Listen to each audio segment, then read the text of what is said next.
make this work. There we go. Here we go. Looks good. Right. Okay, ena mana, ena reo, ena kanangatanga ahuhua, ona hao e wha, tēnā koutou, kia ora hui hui, mai tātou katoa, ko Francis Leslie Ellis taku ingoa. So as Robyn said, I am actually Deputy Principal at Inglewood High School in Taranaki, and if you don't know where Inglewood is or where we sit within Taranaki, where there's the mountain there, whoops, and Inglewood sits there, and we get a great view of the mountain behind our school when it's not behind clouds, so often it rains, of course. So the background, what did we do in order to make the changes occur? So we are a small rural school. We have classes going from year 9 to 13, and we have a roll of roughly 425 students. I started working at Inglewood High School in 2013, and when I started, it had a very traditional setup, both with the seniors and the juniors. And over the following 3 years, we made quite significant changes to the senior program, but we actually didn't do too much to the junior program because at that time, the senior program, there was a lot of stuff being offered around pathways, and ultimately that's led to secondary, tertiary partnerships. In year 9, we generally had 4 core classes, and we had very similar numbers in year 10, 4 or 5 core classes, just depending on the numbers of students coming through, with an emphasis based on maths, science and English, with all other learning areas given a reduced contact time depending on what we could fit into the timetable. We had a top stream class in year 9 and a top stream class in year 10, with our other 3 classes being mixed ability. However, no matter what we tried, we couldn't get a shift in engagement or an ownership of the learning for those students in the junior school. We tried a whole lot of things, different things come through, and different PD, but the students really didn't make the shift we wanted. So we needed to try something else, which was a little bit more radical. And so in 2018, or at the start of 2018, we had a deputy principal come to speak to us from another school in Taranaki, and they were doing something based on modular learning. We introduced that to the staff, and they were quite keen to move in that direction. So we took obviously from then to the start of 2020, which is when we actually started teaching the modules, 2 years of preparation.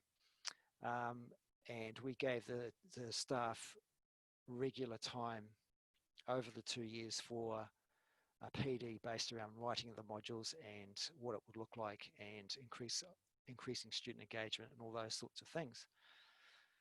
So we all first informed our school community on our open day for year 8s in 2019. So that would have been around about April or May of 2019 was our first sort of public announcement of what we were going to do. And the feedback was positive, and not one parent was concerned about losing the streaming. They had no concerns at all that we were going from having this top class where often the parents would have an expectation that their child belonged there. We were getting rid of those, and to give students full choice in the choices they made around the modules. The parents were really engaged in what modules were being offered, and that the children were going to have some choice in what they were going to learn. So we introduced the semester modules at the start of this year, and apart from the COVID lockdown earlier this year, they have been successful, and they have created beginnings of a shift from what we want from the students in terms of how they are taught and what we expect from them. So what does it look like? So the thing to be aware of is that every module that a student chooses has the equal contact time. So 8 hours of contact time per fortnight. The students have to choose 12 modules, and we do 6 in the first half of the year, and so in the first semester, and we do 6 in the second half of the year. The Year 9 students, they must do one digital technology module. That is to account for the fact that the new digital curriculum is now underway, so we have to recognise that in our expectations of the students.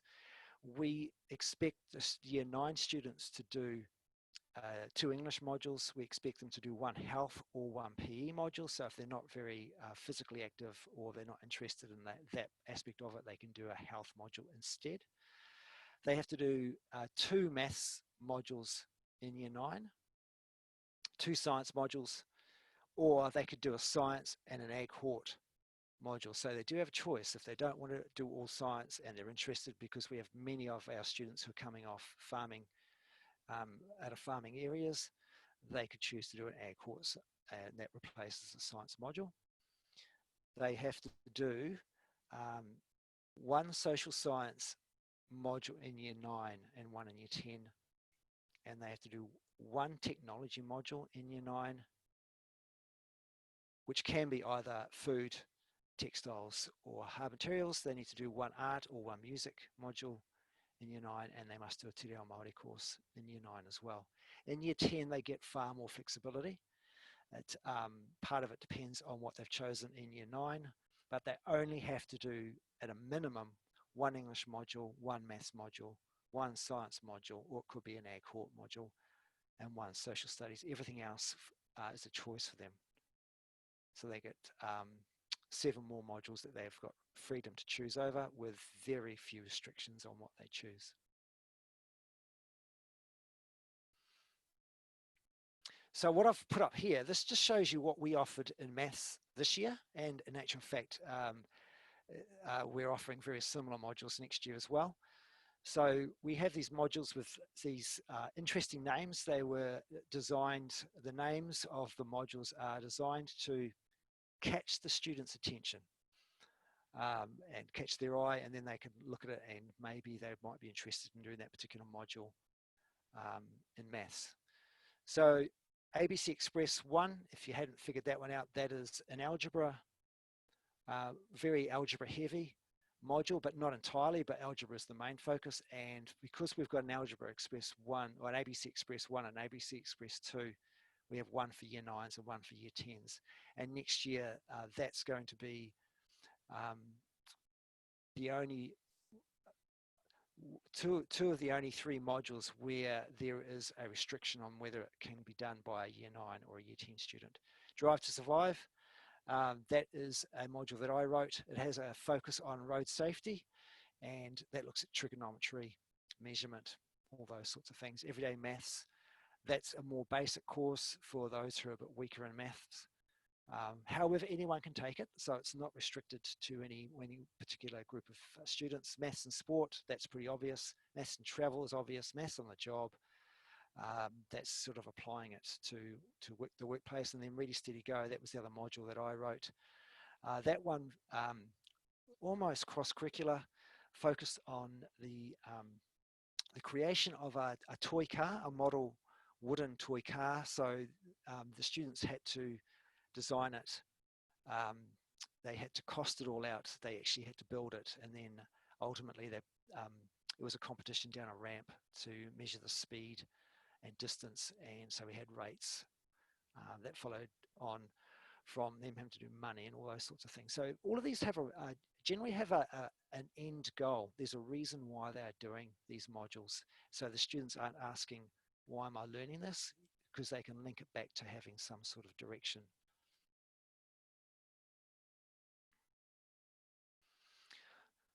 So what I've got here is a slide which shows you how giving students choice in their modules has changed their behaviour in class. So this here has come off Kmart and shows you the number of referrals in Year 9 and Year 10. We're not going to focus on the seniors, but Year 9 and Year 10. So this is the number of referrals that we had from January to June in 2019. So around about 180 referrals between Year 9 and Year 10. If we skip through to this year, Unfortunately, KMR has changed the scale, so it looks like it's a lot worse. But in actual fact, if you look at the numbers, there's 57 referrals for year 9s and 37 for year 10s from February to June. I am well aware that in that particular time period there was a lockdown, but there's still, the figures are significantly lower. And then you can see our year 11 this year have had a number of referrals, and of course that's sort of a remnant of them coming out of a slightly different learning system. If we pare down to that and have a closer look at it, so again in 2019 from February to June, looking at just the year 9 and year 10 results, the main behaviour issue that we had, remembering that in 2019 we were teaching to core classes, and so that's where the students had no choice as to what they were doing. Pretty much they had a little bit of choice in year 10, but pretty much they were just told they had to do something as a learning area or a subject, and they just went through, and maybe they swapped halfway through the year to go from art to music, for example, but they had no choice. So 67 students, or referrals I should say, to do with disruptive and distracting behaviours. We had disrespectful behaviour, so 41 of those, and then some more minor behaviours there. That was last year. So this year, you can see that we have disrespectful behaviour, which is now the number 1, but it's only 27. So go back and compare that. Disrespectful here was 41, and so we've got a drop off. And so what we found is disruptive behaviour has dropped all the way down here. So 16, which would show, and we've got anecdotal evidence to this as well, but this is the sort of the proof in the pudding, that by offering students some choice in what they actually do, they are more engaged. All right, so if you're interested in looking at our module booklet and having a look at what we offer, that is the link there. That will be available through the AMA website, or you can just type that down and reference it. That's on our website. That's for next year. So we're actually offering more modules next year than we did this year. If you want to see the basic planning that I did around the Ready Steady Go module, which this year was only offered to year 9s, but next year will be offered to year 9s and year 10s. There's the link to it there. It's a Google Doc. If you want to copy that and have a play around with it and do something with it, you're more than welcome. And there is my email address there. That will be available through the AMA website as well. So I promise to keep that short. I'm obviously happy to answer any questions that come through from that. Okay, thanks for that, Francis. Well, I prepared a few questions, but I see that in the chat, the questions that I was thinking about are the same questions that everyone else thinks about, which is awesome. So thinking about combining the year 9 into a composite class, my thoughts were around how has it impacted on the overall school culture, but I think you might have addressed that with your graphs. But Derek's question is, how has it impacted on addressing the meeting the specific achievement objectives over a number of curriculum levels? Well, I will talk to the first question that you said first. So the school culture, what we've found, and it was something that we actually hadn't even really discussed, but it's sort of come up in discussions this year, is that we've found that the relationship at school, around school, so basically I'm implying when it's morning tea time interval or lunchtime or even after school, we're finding that the year 9s and the year 10s are more intermingled. There's a greater relationship between those juniors now, and they've become more one rather than an us and them. So it's meant that the year 9s have become, they've made the transition to high school much quicker, much easier. It's been much easier for them because they've started some classes with year 10s, and the year 10s have already had a year behind them. So that was an unexpected bonus that came out of that. And in the classroom, if you walked into a classroom which was a composite class, bear in mind this is our first year, so our year 10s will be less familiar with the idea of a composite class than the year 9s, because many of our students come from primary schools which are very small and are used to dealing with composites classes where have 3, maybe even 4 levels in them. So continuing with that at high school for them is just the way we do things now. And so next year it'll be even more so, because they would have already done it in year 9, and then they'll continue doing it in year 10, and the year 9's coming in next year. For them, it'll be the process. So no, it's been painless, and you see the students in class and you wouldn't know that there's year 9s and year 10s. They're just students who are in there doing the module that they've been asked to do. With regards to Derek's other question, what I've set up in Kmart, because that was the question that Derek's asked was one that many teachers asked at school as well, because they wanted to make sure there was sufficient curriculum coverage so that they weren't left short for starting NCA and whatever they chose to do in year 11. So I have the task of tracking that.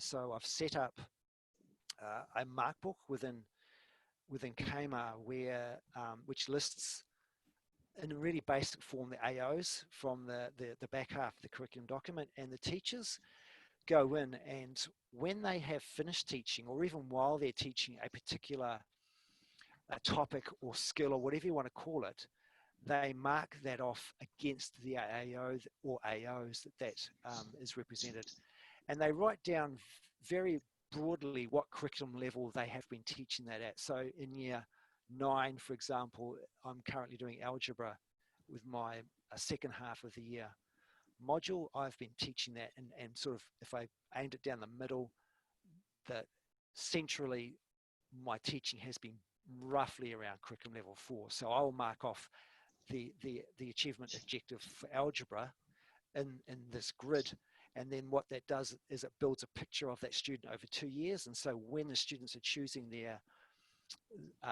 courses for year 11, and also when they're going from year 9 to year 10, we might have a discussion with them and say, actually, do you know what? In maths, you've done no geometry, so we would recommend that you do this particular module in year 10, so that there's no gap when you get to year 11. So those discussions are about to start for our year 9s going into year 10 next year. Right, so is that done in whānau time, or a sort of a tutor class time or something? Do you have a bigger group? We'll probably pin that down, because we're such a small school. What we'll probably do is get our deans to do that. So the students will make their initial choices, and then the deans will run their eyes over that. They'll have a printout or an electronic version of the entire grid. So I think from memory, there's about 52 columns. It's quite a large grid, but that covers very broadly the AOs in the back half of the document. So they will say, if there's huge gaps, we're going, why is that? It could just be that they didn't do any technology. That's fine. They may not, but if they want to do technology the following year, it may make it harder for them, but we wouldn't stop them from doing technology, because for most subjects you can pick it up in year 11, but you've got to be willing to do that. Yeah. Okay, another question is, does allowing, I suppose you might not be able to answer this, but does allowing them to kind of have that free choice, do you think that's going to restrict their options going forward in the senior school? Or do you think the general learning that they do in the self-managing will kind of pick that up and prepare them for NCEA type work? I would have thought, obviously we don't have any evidence yet because we've only just started doing it, but from what I've seen, given the students choice and the fact they've got 12 different modules to choose from, bearing in mind that in year 9 it's restricted on the learning areas that they have to choose from. But with a greater engagement and we're doing a huge focus on student agency, we're hoping that it's not necessarily about what they learn, but how they learn and their attitude to learning, so that when they start whatever it is they want to do in year 11, that they're going in with a much better attitude to what they need to do to learn better. So they may have limited knowledge, I don't know, in art, for example, but they're going in with a positive attitude. They may have done one module over the 4 semesters in year 9 and year 10, but that if they did really well on that, then they've still got some skills, which will probably be enough for them to start. And then we have those discussions. So form teachers will have discussions as well. And if they're passionate about art, it means they can do a lot more of it. If they're passionate about music, it means they can choose more of those. So they might do, we've got some students this year who are doing 3 modules of PE, which is about the most that I'd let them do. But if that means that they're coming to school each day and they're passionate about being at school, then of course, one of the subjects we'd want them to do is PE in year 11, because it makes sense because they've spent so much time doing that. But I mean, we are looking at doing modules in year 11, 12 and 13, but we're just waiting for the review of the achievement standards to see what that's going to look like before committing any sort of major change and then having to shift again. Right. Okay, so thinking about some of the logistics maybe is, how did you split the semesters and how did you rearrange your timetable to accommodate the module approach and the composite classes in year 9 and 10? Because that's kind of the beast in a lot of schools, isn't it? Yeah. That timetable, and it's often a limiting factor. Yeah, and we have the extra challenge is that our year 12s and year 13 students, they only have 5 lines in the timetable. Our year 13s don't come to school on a Wednesday. Our year 12s have a different timetable on a Wednesday because many of them go off site to do gateway. So that introduces another layer as well. In the end, actually ended up being really reasonably straightforward. So because we just treated everything as though it was an option. So we just put the senior lines in. So we have, as I said, we have 5 lines for our senior classes, 6 lines for our year 9s, 10s and 11s, 5 periods in a day. So we're looking at 25 periods a week, 50 periods a fortnight. I work by fortnight because we have a 2-week timetable. And so we just set up the senior classes, got the least number of clashes there, and then we just put the junior modules in against teachers, initially the teachers who wrote the modules, where they were free. And then what we had was some modules were far more popular than we expected, and so we had to put another teacher in, and so we just made that module available in that line where the teacher was free. So it was really just, I don't want to go into the whole logistics of timetabling, but it's really just a case of the seniors had first choice of where that works so that we could reduce the amount of clashes there, and then we put the junior modules in. This year 8 students going into year 9 and the year 9 students going to year 10 always have to choose more modules than what they want to do. So they're giving us a first choice, a second choice, if they're choosing something like maths or science, but they must also give us a third choice, which gives us some freedom as to where we put them. Right. Well, that definitely covers some of that. So it's good that you can be flexible. Now, I've just got a question here. Over the 2 weeks, hang on, let me just scroll this back. So with a timetable with 5 lines for seniors and 6 for juniors, it says there'll be some free spells over the 2 weeks.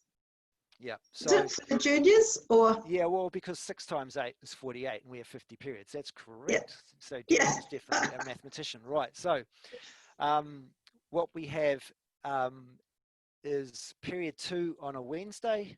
We have high water. So that's the only time that our year 9s and year 10s are in a core class. Every other time they are scattering from one period to the next. So period 2 on a Wednesday, we have some of our PE teachers, but we also have some of our other teachers, just they do whole water, which is which is more than just health. We look at in the first semester, sorry, in the first term, we're looking at digital citizenship. Because it's all occurring at the same time, we might get a speaker in, and that speaker might speak to all of the year 9s or all of the year 10s, or both, if that's appropriate. The PE department have put together a program over the whole year where you're looking at mental health, sexual health, all those sorts of things, whatever's appropriate for the year level, and that has been a nice way to make health or hauora a regular occurring thing for these students, because if they had to choose it, many of them wouldn't. So we sort of make them do it.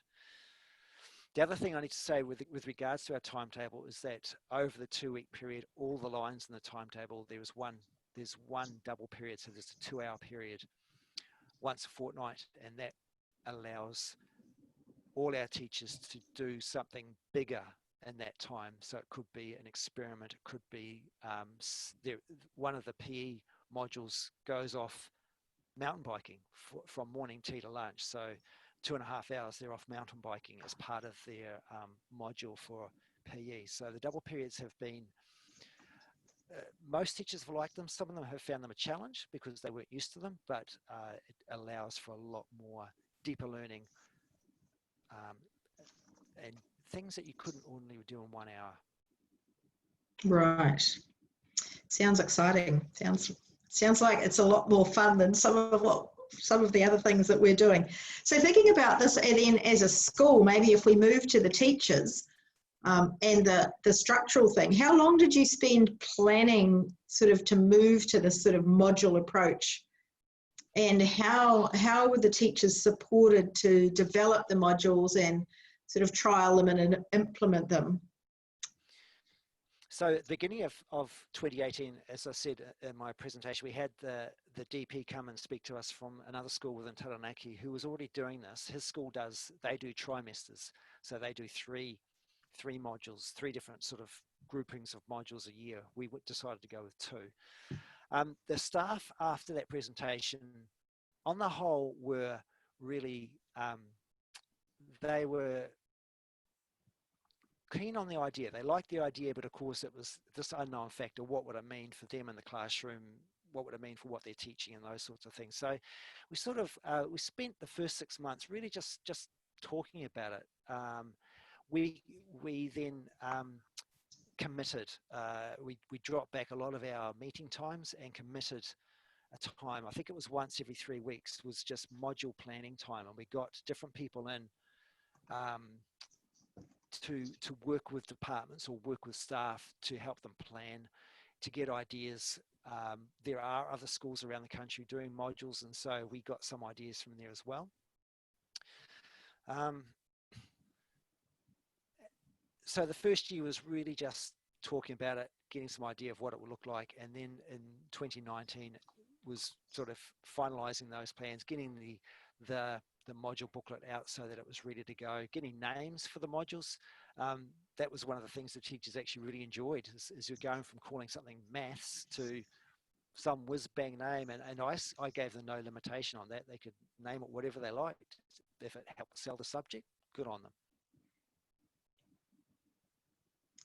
Okay, so thinking about the whiz-bang, the ready, steady, go, we have a question from Sandra here, and I think it was, hang on, I've just lost it for a minute here. Thinking about, are the students working in groups or is it individual work? And then how do you find the students taking this knowledge and transferring it into other areas or maybe other problems? So ready, steady, go might be about, is it rates and speed? Yeah, so ready, steady, go. The thing that one for me, what in some ways made it quite easy to teach, is there was always an end. There was an end goal. There was something that they were going to end up with at the end of the semester, which was they were going to physically have this wooden toy car, which they were going to design and that they were going to build. The designing and the building process got hamstrung by lockdown. It didn't quite happen the way I wanted, but you know, that that's the same for everybody. Um, but fortunately, I had a we've got a very good teacher in technology who just cut the bases, he cut the wheels, he cut other things, the axles, and the students could then just choose which size wheels they wanted, which size base they wanted. But they still, once they'd done that and they'd tested the vehicles, they still had to do all the calculations. So I started with, what did I start with? No, I started with geometry with that class because it's a nice, easy one, looking at isometric drawings. Then I used Tinkercad for them to just to have a freedom to design something electronically first without placing any limitations on it, just so they could have a play with that. That led to some basic geometry stuff, and then that I spent a lot of time on measurement, as physical measuring, and then doing calculations on volume, area, surface area, and then that was over lockdown, and then they came back and they built the thing, and then we spent a bit of time on looking at speed, rates, all those sorts of things, money, because they when they built the object, they actually had to write up an invoice. They had to write an invoice that was going to go home to mum and dad so that they could tell them how much it was going to cost them. It wasn't real. They weren't going to have to pay that amount of money, but it was interesting for them to go through the process and figure out, okay, so exactly how much does this small piece of wood cost based on the fact that a meter is this much, I use this much. So it was not really realistic, but there was great calculations going on there. So, I mean, ultimately, I think the cars ended up costing the students anywhere between $1.50 or $10, depending on the accuracy of their calculations. But they got the idea. So it was fun. It was a very male heavy module. And in some ways, I would have expected that. But, you know, the girls that were in there, they got into it just as much as the boys. And thinking about that then, would you say that if you came back to them, say, in another couple of months, they would still understand their learning and be able to tell you what they did and how they did the calculations, more so than if they'd learned it out of a text and then maybe sat a formal test at the end? I couldn't answer that one. I don't know, because we'll have to wait, watch the space. Yeah, we'll have to watch the space. It would be interesting to see if they go on to next year and say they do another measurement module. The trouble is, because I'm not teaching them for the whole year, I sort of lose that. I have got some students that I taught in the first semester in my algebra, the ABC Express module that I'm teaching to them now. But of course, I'm not touching on measurement, so it's really hard to gauge that. So time will tell. That's all I can say around that. Is maybe because there was a focus and they were more engaged. I'd like to think so, but I'm also realistic that they're still teenagers, and sometimes things go in one ear and they go out the other ear pretty quickly. Thinking, picking up on the ABC Express, there was a question here about the ABC Express being in year 9 and the ABC Express 2 being in year 10. Do you teach them as a composite group, or are they taught concurrently, or do they go one follow the other?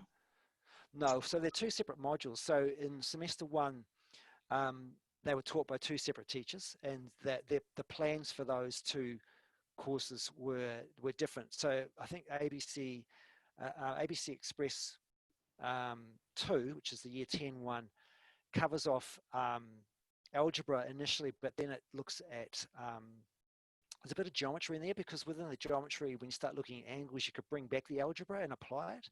And then I didn't write this module, but also we decided just to extend the curriculum coverage. We put bivariate statistics in there as well, which is quite random, but it just helped extend it rather than just being purely around algebra. It just extended what we're going to teach them. And with how I'm going this semester, I will probably get that done. I'll finish the year on bivariate statistics, because it's different and you can do some interesting stuff with it.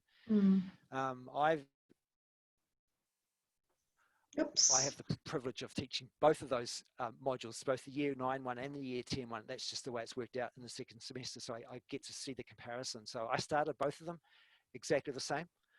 So effectively they could have been a combined class, but they were 2 separate classes taught at different times. Yeah, and then the age-old question about the year 11 MCAT and then moving forward through to if they want to do level 3 calculus. Do you think, is there a prerequisite to, or have you not yet thought that far ahead? Yeah, so no, so when we're talking to the students when they're making their choices from year 8's going to year 9 and also 9's going to 10, we do say that if they have any intention of doing mathematics at a higher level, and we even talk about whether they're going to, if they think that they're going to want to do the external maths course in year 11, that the algebra is the recommended course. They can do other ones, but the one that we really recommend, right? But we don't stop anyone. So this is not streaming by another name. We don't stop anyone from taking any module. But we do have ones which are highly recommended so that they are best prepared for the MCAT or for external science. And we've got one called Meet the Bard in English, which is a high-end English one about Shakespeare, which is good for them to do to be prepared for the external English course. Sounds awesome. So thinking then, I suppose this brings us to that assessment and reporting. So is this a move away from your formal end of topic test, end of year exams? Or are you still going to drop those in, as some schools sometimes do, like they will teach one way and then we think, oh, we need an exam. And then how do we then report that back to parents and whānau? No.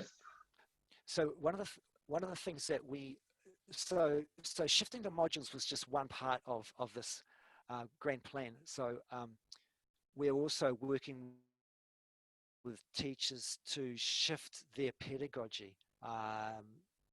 It could, pushing them to change the way their classroom set up, to remove their teacher's table so they're not sitting behind a table, to teach beside the students rather than in front of them. So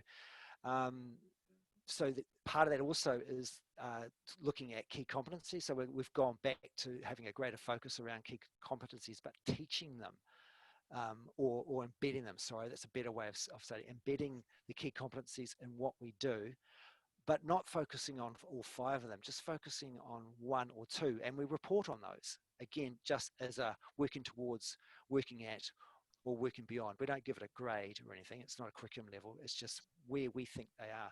The way that I do that, I get the students to self-evaluate themselves against the key competencies.